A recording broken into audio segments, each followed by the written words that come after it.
তো কেমন আছো সবাই? তো আজকের টপিকটা তোমরা টাইটেল এবং থাম্বনেল দেখে সবাই বুঝতে পেরে গেছো যে আজকে কী নিয়ে কথা হবে। তো আমরা কোনো স্টোরে গিয়ে কোনো মোবাইল কিনলাম বা অনলাইন থেকে কোনো মোবাইল অর্ডার দিলাম। তো মোবাইল স্পেসিফিকেশানে অনেক ধরনের ডিসপ্লে থাকে। এলসিডি বলো, ওলেড বলো, এলপিডি বলো। তো কোন ডিসপ্লেটা আমাদের জন্য বেস্ট? আমাদের চোখের রেটিনাতে অনেক প্রভাব ফেলে অনেক ডিসপ্লে আছে। তো কোন ধরনের ডিসপ্লেটা বেস্ট? তো সেটা আমরা কেউই জানি না। মানে পার্সোনাল এক্সপিরিয়েন্স বলছি, আমি জানতাম না যে কোনটা ভালো, এলসিডি ভালো কি এলপিডি ভালো বা ওলেড ভালো কোনটা। তো আজকে আমি তোমাদের জন্য নিয়ে এসেছি what is the best mobile display. তো চলো বেশি দেরি না করে শুরু করা যাক।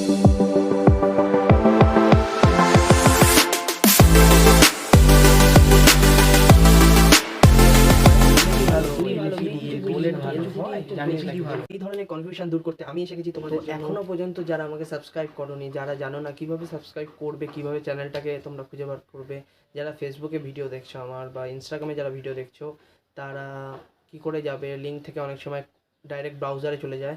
তো তোমরা এক কাজ করতে পারো, তোমরা ইউটিউবে গিয়ে প্রথমে লিখে দিতে পারো বিনা স্পেসে রিভিউ মাস্টার 590। তো ফার্স্ট চ্যানেল আমার আসবে। তো তোমরা গিয়ে এখনই ফলো করে দাও, এখনই সাবস্ক্রাইব করে দাও, নোটিফিকেশন আইকনটি অন করে দাও। তো তাহলেই হবে আমার জন্য যথেষ্ট কাজ এবং আমি তোমাদের দেখাবো যে what is the best mobile display. তো চলো ভিডিও শুরু করবার আগে তোমাদের কাছে আমার একটা কোয়েশ্চেন, তোমরা কত ধরনের ডিসপ্লে জানো? তোমরা যত ধরনের ডিসপ্লে জানো সেটা আমার কমেন্ট বক্সে কমেন্ট করতে নিশ্চয়ই ভুলো না। তো তোমরা কমেন্ট বক্সে লিখে দেবে যে তোমরা আগে থেকে কত ধরনের ডিসপ্লে জানতে। আজকে আমি মূলত আলোচনা করব 8 ধরনের ডিসপ্লেকে নিয়ে। তো সেগুলি হলো liquid crystal display, OLED, AMOLED, IPS panel, TFT LCD, retina display, super AMOLED, thin film transistor. ডিসপ্লের নাম জানার পর এবার আমরা আলোচনা করব ডিসপ্লেগুলো কোথায় ব্যবহার করা হয় এবং কিভাবে ব্যবহার করা যায় এবং এর সুবিধা কি অসুবিধা কি। তো মূল ভিডিওটা হচ্ছে তোমাদের থিওরিটিক্যাল, প্র্যাকটিক্যাল কোনো কিছু আমি তোমাদের এখানে দেখাতে পারছি না। যদি তোমরা বোর ফিলিং করো তো এখনই স্কিপ করে বেরিয়ে যেতে পারো এবং যদি জানার ইচ্ছা থাকে তাহলে ভিডিওতে কন্টিনিউ করতে পারো। প্রথমে আমরা আলোচনা করবো অ্যামোলেড ডিসপ্লে নিয়ে। তো অ্যামোলেড ডিসপ্লেটা মেনলি যে কাজটা করে আমাদের সেটা হচ্ছে অ্যামোলেড ডিসপ্লে অন্য ম্যাট্রিক ডিসপ্লের থেকে তুলনামূলকভাবে বেশি রিফ্রেশ রেট যেটা হয়, মেনলি যেটা রিফ্রেশ রেট যেটা আমাদের বেশি হয়, তো সেটা আমাদের বেশি প্রদান করে এবং আমাদের ব্যাটারি লাইফ, যেটা মোবাইলে যে ব্যাটারি লাইফটা হয়, যে মোবাইলে অ্যামোলেড ডিসপ্লে আছে, তো সেই ব্যাটারি লাইফটাকে অনেকটা কনজিউম করে আনে, অনেকটা কমিয়ে আনে। তো এটা হচ্ছে অ্যামোলেড ডিসপ্লের মেন কাজ। তো এটা অন্যান্য ডিসপ্লের থেকে অনেকটা ভালো কাজ করে। এবং আমরা যদি কোন কোন মোবাইল এই ডিসপ্লেগুলো ব্যবহার করা হয় সেগুলোর নাম বলি, সেগুলি হলো স্যামসাং A54, তারপর বলতে পারো রেডমি নোট 12, রিয়েলমি নার্জো 60 যেটা আছে 5G, Samsung Galaxy S20, Samsung Galaxy S20তেও তোমরা অ্যামোলেড পাবে, পোকো X5, রিয়েলমি জিটিতেও তোমাদের অ্যামোলেড ব্যবহার করা হয়েছে। যদি অ্যামোলেডের কথা বলা যায় তাহলে অ্যামোলেড ডিসপ্লেগুলো অনেকটা ভাইব্রেন্ট কালার তোমাদের অফার করে, খুব প্রাকৃতিক কালার যেটা হয় সেটা অনেকটা ভালো এই ডিসপ্লেতে দেখা যায়। এটা তোমাদের অফার করছে অ্যামোলেড ডিসপ্লে। তোমাদের বলতে পারো এলসিডির তুলনায় অনেকটাই বেটার। যদি আউট অফ রুম নিয়ে যাও তো সেটা সূর্যের আলোয় অনেক ডিসপ্লে আছে তো দেখা যায় না। তো এক্ষেত্রে কিন্তু অ্যামোলেড ডিসপ্লের যেটা ব্রাইটনেস সেটা কিন্তু খুব ভালোভাবে ম্যানেজ করেছে অ্যামোলেড ডিসপ্লে।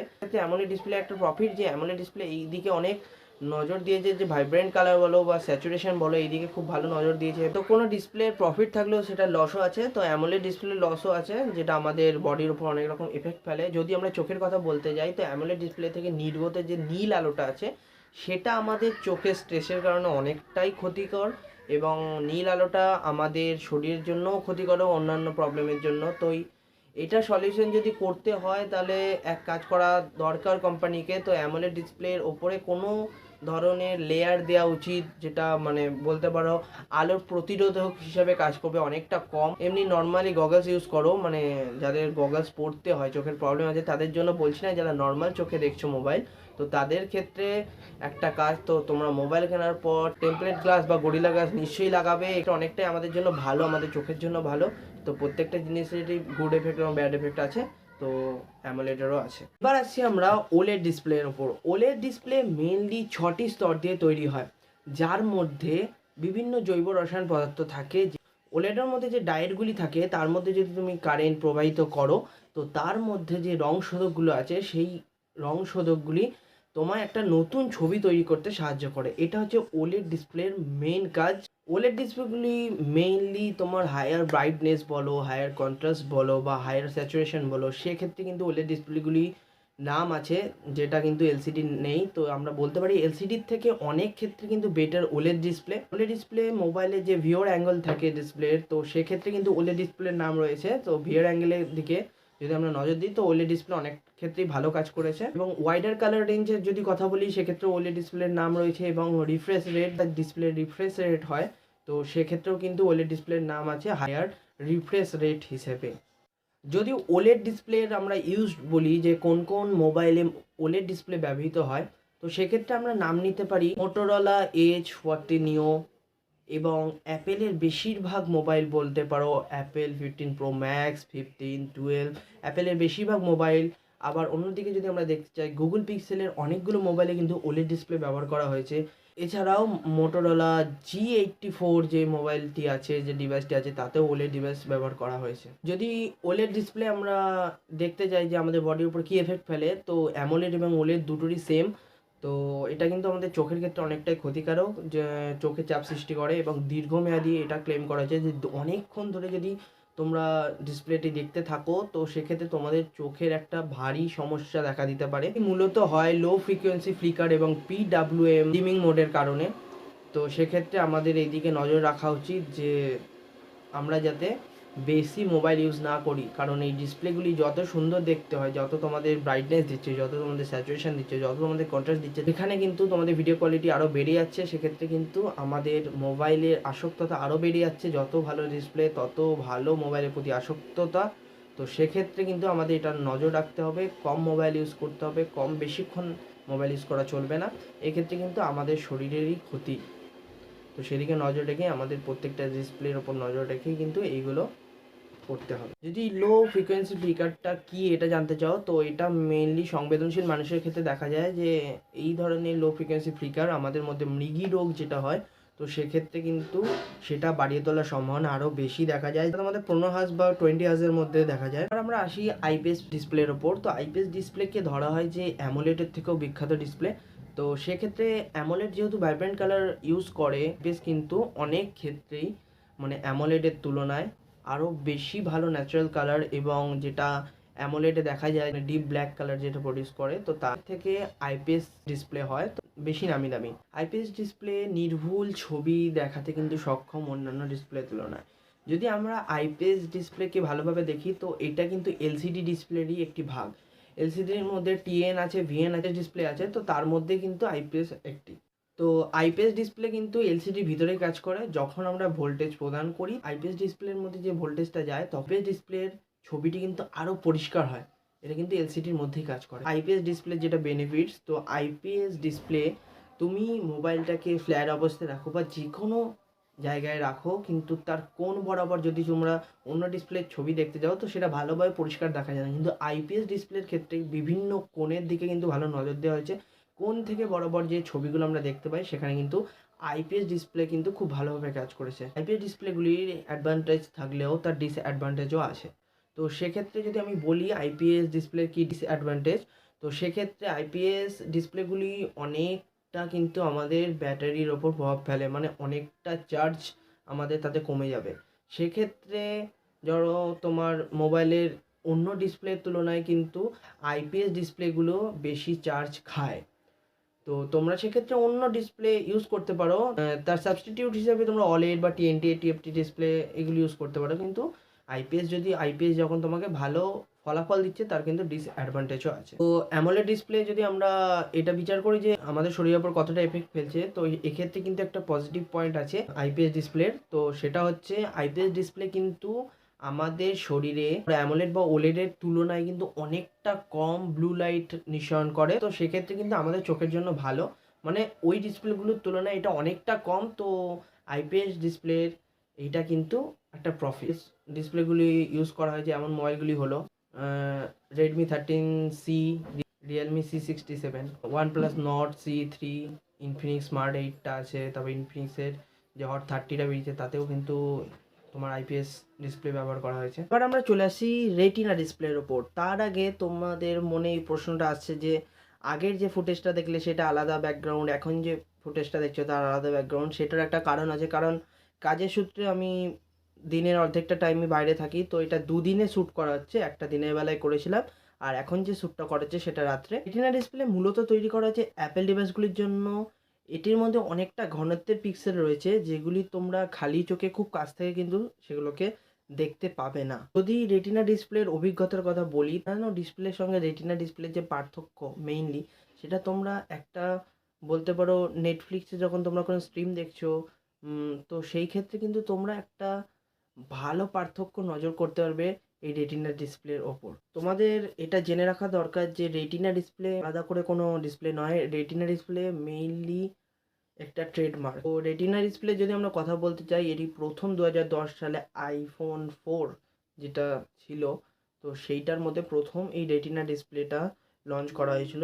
যদি রেটিনা ডিসপ্লের কথা বলতে হয়, তোমরা এই ছবিটা দেখে স্পষ্ট বুঝতে পারবে যে একটা নর্মাল ডিসপ্লে এবং একটা রেটিনা ডিসপ্লের মধ্যে পার্থক্যটা কোথায়। রেটিনা ডিসপ্লে মেইনলি অন্যান্য ডিসপ্লে থেকে তোমাদের আরও ভালো ছবি প্রদান করে, মানে খুব ডিটেলিংয়ের ওপর তারা কাজ করে এবং খুব ডিটেলভাবে, খুব সূক্ষ্মভাবে এইগুলোর দিকে নজর করে, যাতে যে গ্রাহক আমাদের মোবাইলটিকে দেখছে, মোবাইলটাকে ইউজ করছে, তারা যাতে আরও ভালো অভিজ্ঞতা পায়, সেই জন্য রেটিনা ডিসপ্লের ব্যবহার। আমরা রেটিনা ডিসপ্লে ব্যবহার বলতে যে এটি কোন কোন মোবাইলে ব্যবহার করা হয়, তো আমি এটাই বলতে চাই যে অ্যাপেলের যতগুলো মোবাইল এখনও পর্যন্ত লঞ্চ হয়েছে সবেতে কিন্তু রেটিনা ডিসপ্লে ব্যবহার করা হয়েছে। এর একটাই কারণ, আমি আগেও বলেছি এখনও বলছি, এটি কোনো আলাদা করে ডিসপ্লে নয়, এটা অ্যাপেলেরই একটি ব্র্যান্ড।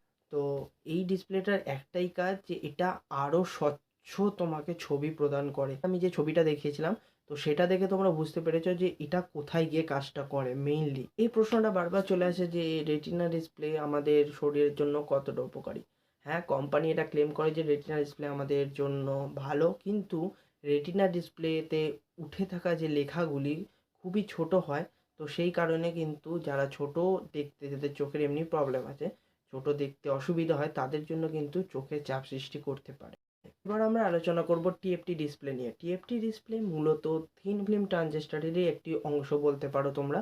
তো এটি মেইনলি তোমার যেটা তোমাকে প্রদর্শন করছে ডিসপ্লেটা, তো সেটার কিন্তু কন্ট্রাস্ট বলো বা ভিজিবিলিটি বলো, কোয়ালিটি বলো, সেটাকে আরও উন্নত করার জন্য টিএফটি ডিসপ্লেটা ব্যবহার করে। এক কথায় বলতে হয় তো এই ডিসপ্লে কিন্তু এলসিডিরই একটি ভাগ বলতে পারো। অনেক শাখা আছে, অনেক ফাংশন আছে, তো সেগুলো আলোচনা করতে গেলে ভিডিও 1 ঘন্টা পেরিয়ে যাবে, তাই আমি বেশি গভীরে যেতে চাই না।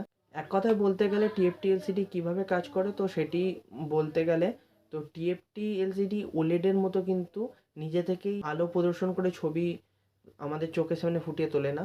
তো টিএফটি এলসিডি ছবি প্রদর্শন করার জন্য তো ব্যাকে কোনো একটা লাইটের প্রয়োজন হয়, সাদা লাইটের।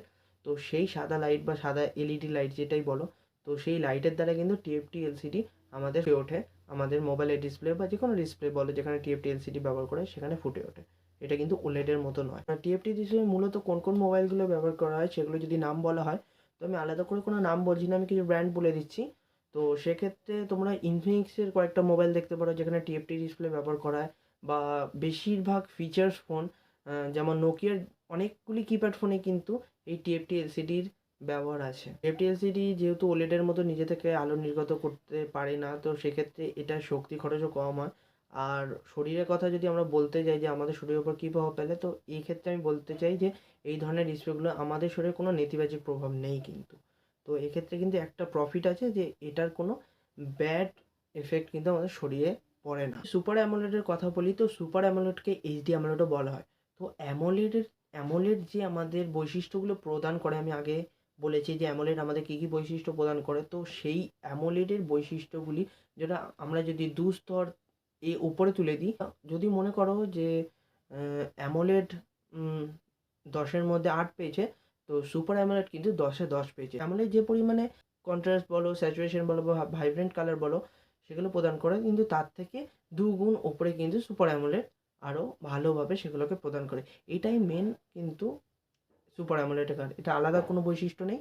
তো 2 গুণ ওপরে কিন্তু এটা কাজ করে।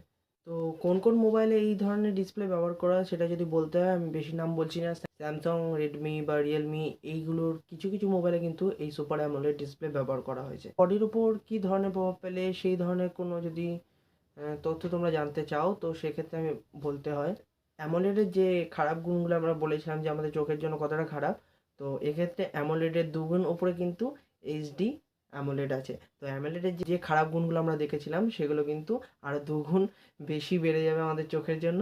তো এটা হচ্ছে আমাদের মেইনলি আমাদের বডিতে এই এফেক্টটাই ফেলে, যেটা অ্যামোলেড ফেলতো তার থেকে দুগুণ বেশি আমাদের এইচডি অ্যামোলেড ফেলবে। যদি থিন ফিল্ম ট্রানজিস্টারের কথা বলো, তো এটার মধ্যে এইটুকুই বলবো যে এটার মধ্যে কিন্তু লক্ষ লক্ষ হাজার হাজার পাতলা পিক্সেল ব্যবহার করা হয়েছে।